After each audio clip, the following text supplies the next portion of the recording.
Sa gitna ng pagdiriwang ng diplomatic relations ng Pilipinas at China, iginit ng China ang pag-iral ng maayos na dialogo sa pag-ayos ng sigalot at hinikayat pa ang mga kabataang Pilipino na labanan ng anilay misinformation o maling balita. Nakatutok si JP Soriano. Nakasalalay raw sa mga kabataang Pilipino ang kinabukasan ng relasyon ng Pilipinas at China.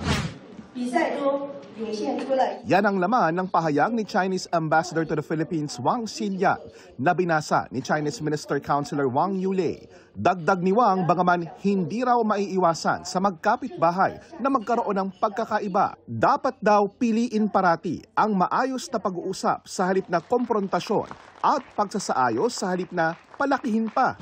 Ang Chinese Embassy, hinikayat ang mga kabataang Pilipino na pagtagumpayan ang mga anilay misinformation o maling balita at makita raw ang tunay na kwento ng kanilang bansa. Walang sinabi ang embahada kung ano ang maling impormasyon tungkol sa China ang tinutukoy nila.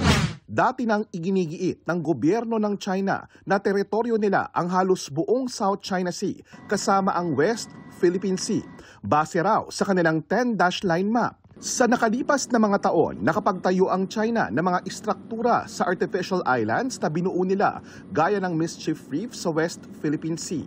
Kahit pa nanalo ang Pilipinas sa 2016 arbitral ruling na nagsasabing walang basihan ang punto ng China at kinatigan ang Pilipinas sa karapatan nito sa West Philippine Sea. Wala pang tugon kaugnay dito ang Department of Foreign Affairs. Pero kamakailan lang mariing inalmahan ng gobyerno ng Pilipinas ang pinakabagong kaso ng pambobomba ng tubig ng China Coast Guard sa maliit na barko ng BFAR sa isang bahagi ng West Philippine Sea.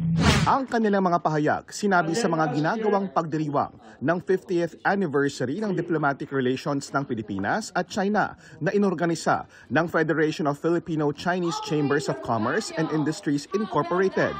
Dinaan pa sa isang contest sa social media ang panawagan sa mga kabataan. From this competition, we have seen the beauty of diversity with our youth participants from different backgrounds, cultures, and experiences who express their viewpoint on Philippine-China diplomatic ties. Para sa GMA Integrated News, JP Soriano, nakatutok 24 oras.